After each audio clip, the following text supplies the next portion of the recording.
Hello, Room 19. We're about to continue with our novel Blood on the River, Jamestown, 1607. And we are now on Chapter 11.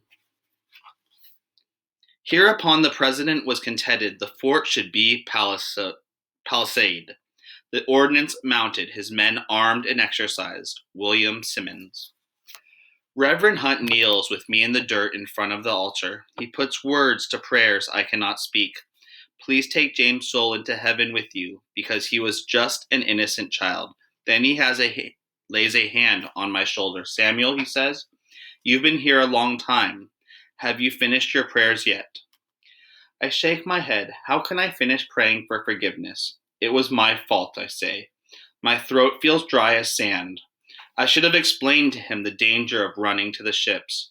I should have been kinder to him so that he would trust me. I should have been able to grab him and pull him back into the tent. I should have let go when I shouldn't have let go when he bit me.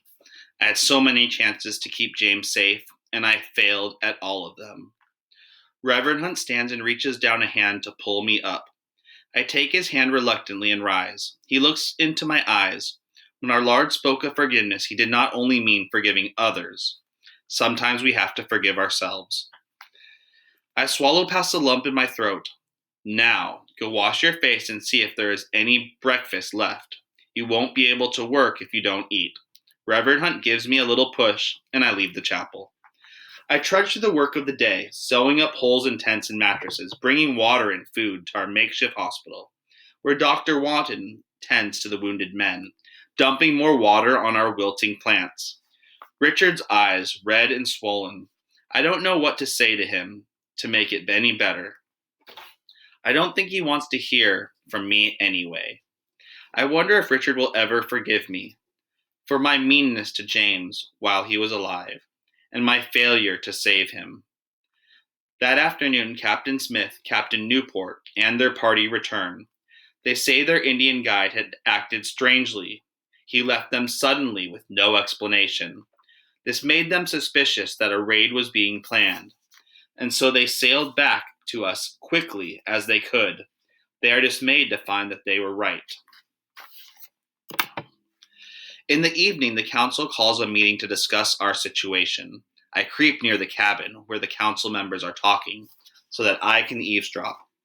These are not disorganized people living in towns here and there, says Captain Newport. They are tribes within an empire.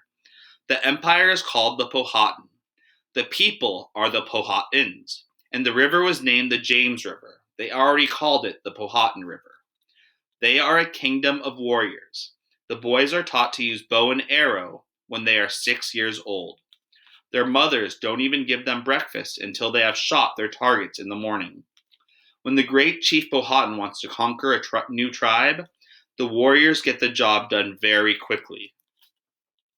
There's a prophecy they told us about, says Master Percy.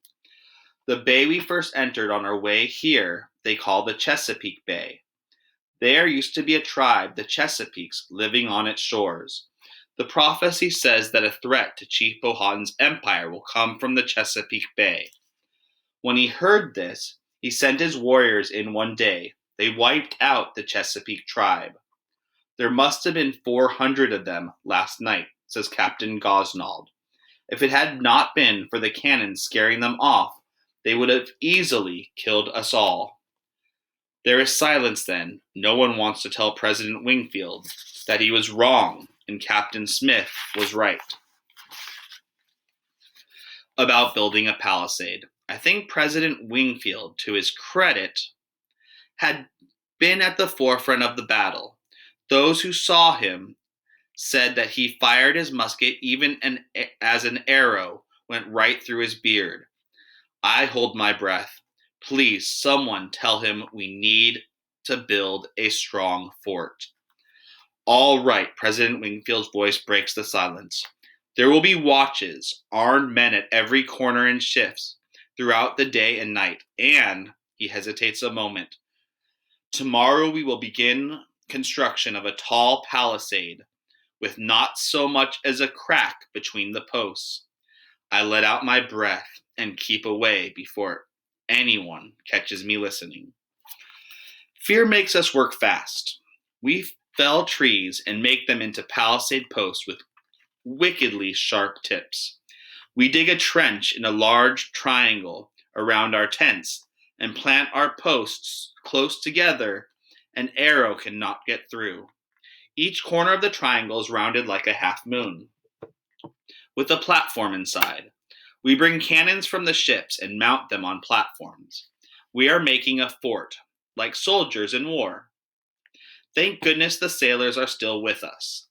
They, along with our laborers, soldiers, and other working men, are the ones with the strength and speed to get the job done. If we had to depend on the gentlemen, many of whom still don't want to dirty their velvet, we would be at the mercy of the Indians for many more weeks.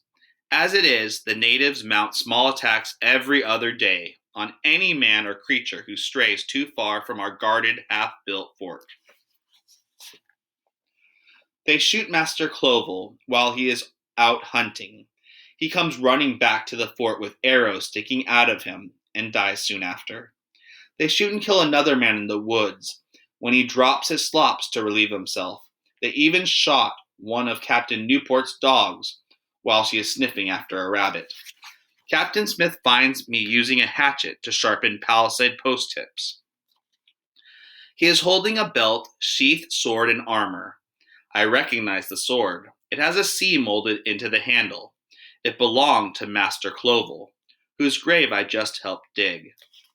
Samuel, do you think you can put some of that energy from your fist fights into learning to use a sword? Captain Smith asks. My hatchet stops in mid-air. Yes, sir, I say, trying not to sound too eager. You are, after all, apprenticed to an officer, he says. It is time to begin your training. I lay my tools on the ground and wipe my hands on my slops. You're lucky, Captain Smith says. Master Clovel was a slight man. His belt and armor will fit you well. And they won't fit Henry or Abram or any of the other unarmed men who want them, I think. With arrows flying every day, weapons and armor are more coveted than gold. Captain, you're not taking my worker, are you? John Layden asked. He is the carpenter overseeing the building of the palisades. I'd better take him now and teach him a thing or two, so he'll live to work another day, Captain Smith says. John Layden nods, and I've got permission to leave. Master Clovel's armor is a little bit big,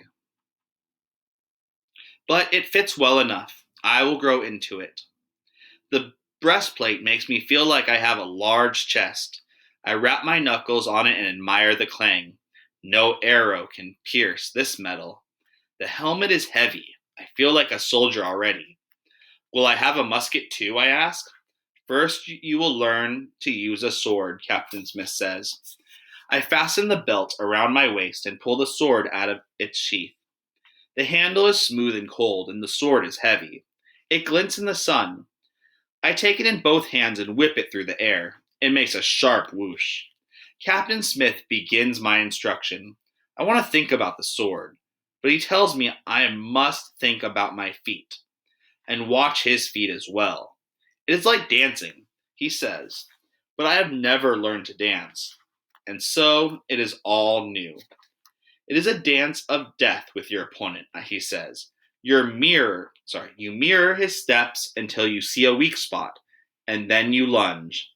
He suddenly steps forward, knees bent, and I am stuck in the chest with his blade. I gasp and look down. Captain Smith laughs at my terrified expression. Did you forget you were wearing armor? I let my breath out in a rush. No, I lie. You must block me. Don't let me enter your circle. Slowly, he goes again for a lunge. Think fast. Swat his sword with my blade. Knock his off its course and towards my chest. Very good, he shouts. We pattern our steps as in a slow dance, him giving me time to balance his movements with my own.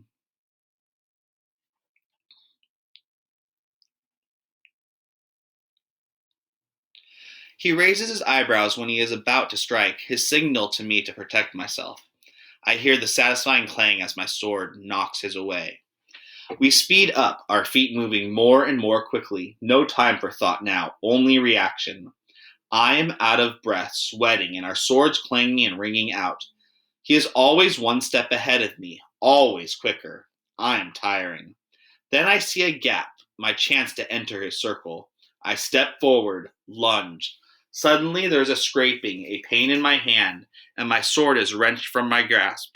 It lands on the ground behind me, and I stand there, unarmed, with Captain Smith's sword hovering just in front of my throat. I am defeated. But Captain Smith laughs. It takes a long time to learn to use a sword properly, Samuel. Go pick it up.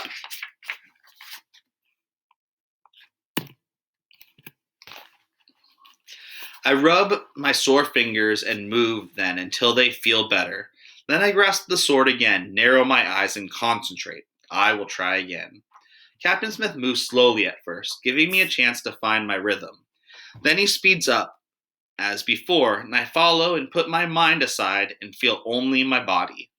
Stepping and moving, the dance of death sweeps us into a circle. Our swords clash and clang. My breath comes in short gasps. I see the opening, I lunge. My blade finds its mark. The tip presses into Captain Smith's armor, just above his heart. He holds up his hands, drops his swords. He speaks slowly. The student, he says gravely, has impaled the teacher. I begin to shake my head. I did not mean to anger him. Then he breaks into a broad smile. I wipe beads of sweat from my face. My hand is shaking. We will train every day, he tells me. Wear your armor whenever you leave the fort. The sword will be no match for flying arrows, but tomorrow I will begin to teach you to use another weapon, one that is much more powerful than his sword. I nod calmly, but inside I'm excited. Tomorrow I will learn to use a musket.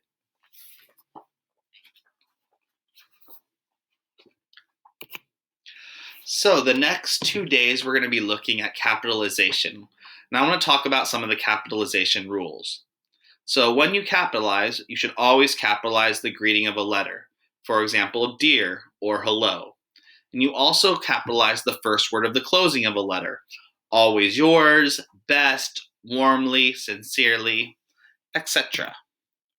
You also capitalize brand names, but not the product that follows. For example, Crest toothpaste, Tombstone pizza, McDonald's hamburger. McDonald's would be capitalized, but not the hamburger. Places, cities, counties, states, provinces, nations, countries, and continents. For example, Paris, Brandon, Oconee, Cook County, South Carolina, California, United States, Spain, Alberta, British Columbia, Africa, and South America. We also capitalize other words from the places above. For example, Spanish, Spaniard American, Chinese, Indonesian, etc. So the words that come from where a person's heritage is or ethnicity. The bodies of water, like Atlantic Ocean or the Bay of Bengal or Chattooga River. We also capitalize landforms like the Rocky Mountains, the Kalahari Desert, Skull Island,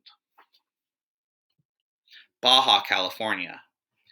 We also capitalize public areas, Central Park, Yellowstone National Park, or Fort Sumter. We have 2 discussion questions. The first one will be for me. On pages 81 and 82, Samuel is very upset and feels guilty over James' death. Could he have done anything differently? And I think we always say hindsight is 20/20. Or when I think about something, I could have always done something better. And in the circumstances, I think that James did what he could. Samuel did what he could. He tried to stop James from going to the ship. And he really sincerely tried. and he really was sincerely hurt and so upset that he wanted to do more. And so I don't think he could have done anything differently. Maybe he could have been a little bit more kind to him at the very beginning and established that relationship. How has Samuel changed since the beginning of the book is your question I'd like you to answer. Today's Native American group that we'll be talking about is the Valley Indians. Valley Indians would live in houses made out of tree branches and a lot of dried grass. Their food source would be acorns, shellfish, plants, roots, grasshoppers, elk, birds, and antelope. For clothing, they made clothing out of grasses and different animal skins. And their tools were made mainly of wood, rocks, and plants. And they were able to be very resourceful as well with creating their tools. But I thought the coolest thing about the Valley Indians is they didn't really make canoes and rafts. They actually were really good swimmers. So many of them would swim from one place to another, or they were known to possibly just hold on to logs and ride them down and have some of the good swimmers kind of help guide that log down the river. I thought that was pretty interesting. Well, I've had a great time talking about this chapter, and I look forward to going over the next chapter with you. Take care. Bye, everyone.